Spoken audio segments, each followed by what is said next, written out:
मैं पंकज वर्मा आप सभी साथियों का संस्कृत ज्ञान मीडिया चैनल में एक बार पुनः स्वागत करता हूं। साथियों, हम सीधे वीडियो पर चलते हैं। आज हम देखेंगे बाणभट्ट की वंशावली व अन्य परिचय। तो साथियों, इस पूरे वीडियो में आज हम लेकर आए हैं आप लोगों के लिए दो ट्रिक के साथ ही वीडियो। तो आइए साथियों चलते हैं। सर्वप्रथम इनके वंशजों में यानी बाणभट्ट जी के वंशजों में सर्वप्रथम जो वर्णन मिलता है किसी भी ग्रंथ में वो ये है कि इनके सबसे प्रथम पूर्वज वत्स थे और वत्स से जो है कुबेर जी की उत्पत्ति होती है। कुबेर के बाद पाशुपत उत्पन्न होते हैं। पाशुपत के बाद अर्थपति, अर्थपति से चित्रभानु का जन्म होता है और फिर चित्रभानु से बाणभट्ट जी का जन्म होता है और जिन्होंने बहुत ही महत्वपूर्ण रचनाओं को किया है। और फिर बाणभट्ट के जो पुत्र हुए उनका नाम था भूषण, पुलिंद या पुलिन। भट्ट सबके नाम के आगे लग जाएगा। भूषण भट्ट, पुलिंद का मतलब पुलिंद भट्ट, पुलिन का मतलब पुलिन भट्ट। आगे चलते हैं साथियों। इनके पितामह कौन थे? आप यहीं से आप देख सकते हैं। ये अर्थपति जी इनके पितामह थे, यानी पिता के पिता पितामह होंगे। तो बाणभट्ट के पिता चित्रभानु और फिर चित्रभानु के पिता कौन थे? यानी बाणभट्ट जी के पिता कौन थे? अर्थपति थे।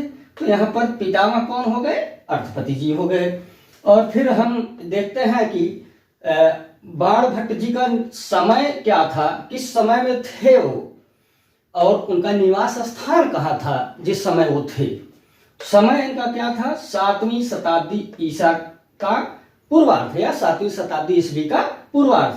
तो साथियों, आप जानते होंगे 7वीं शताब्दी का पूर्वार्ध या 7वीं शताब्दी ईस्वी का पूर्वार्ध का मतलब क्या होता है? यानी 600 से 650 ईस्वी के मध्य की बात है। तो जो बाणभट्ट थे वो किस समय में थे? तो आप कह सकते हैं 7वीं शताब्दी ईस्वी का पूर्वार्ध या 600 ईस्वी से 650 ईस्वी। आप जानते होंगे हर्षवर्धन का राज्याभिषेक 606 ईस्वी में हुआ था और 606 ईस्वी से लेके 648 ईस्वी तक उसने शासन किया था।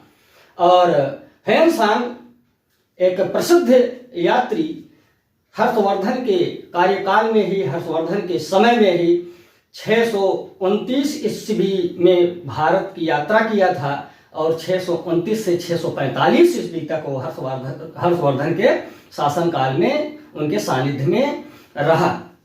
आगे चलते हैं साथियों। इनका निवास स्थान कहाँ था? बाणभट्ट जी का इनका निवास स्थान था सोन, जिसको आज हम सोन नदी के नाम से जानते हैं। तो साथियों, सोन या सोन नदी के पास इनका निवास स्थान था। वो जगह कौन सी थी? प्रीतिकूट नामक ग्राम, और जिसको वर्तमान में हम लोग शाहाबाद आरा बिहार में को जो है जानते हैं इस समय उस नाम से।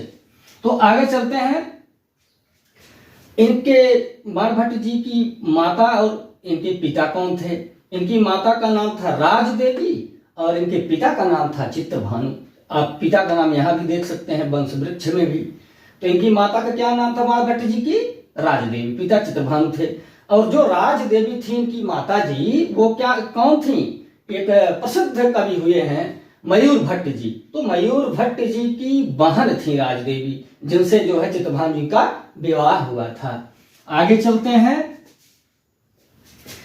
बाणभट्ट जी की बहन का क्या नाम था साथियों? मालती। और इनके बाणभट्ट जी के दो भाई हुए।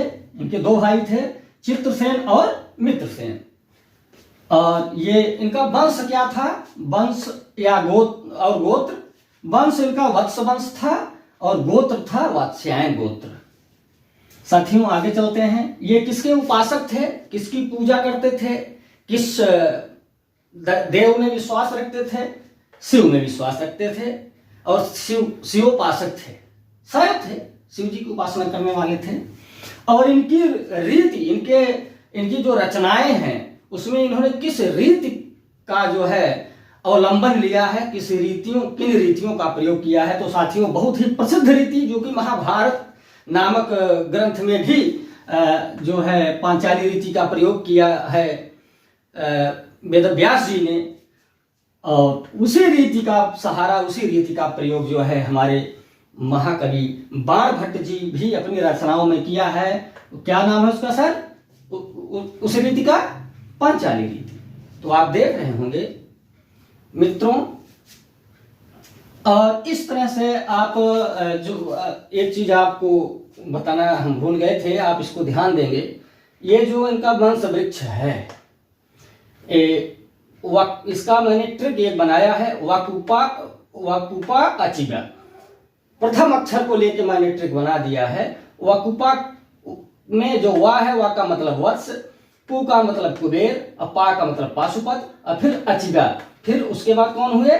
अ से अर्थपति, ची से चित्रभानु, बा से बाणभट्ट। आपको भूषण भट्ट, पुलिंद और पुलिन ये आपको याद रखना है। बाकी आपको वाकुपा अचिबा याद कर लेंगे तो इनका वंशवृक्ष आप जान पाएंगे। और साथियों, इनकी रचनाएं जो है कौन कौन सी थी, ये देखिए। रचनाएं मुंह पचका। इनकी रचनाएं क्या है? मुंह पचका। मुंह में मुंह का मतलब मुकुटताड़ितम, ह से हर्षचरितम, ये 2 रचनाएं हो गई। और पचका में 3 अक्षर है, तीनों अक्षरों से 3 रचनाएं। प से पार्वती परिणयम, च से चंडी शतकम, और का से कादंबरी जो कि इनकी अंतिम रचना थी। ये जो रचनाएं 5 हैं महाकवि बाण भट्ट की, ये क्रम से हमने ट्रिक के माध्यम से यहाँ पे संजो दिया है, यहाँ पे दर्शित कर दिया है। तो साथियों, इस वीडियो में अंत तक हमारे साथ बने रहने के लिए और पूरा वीडियो देखने के लिए आप सभी साथियों का बहुत बहुत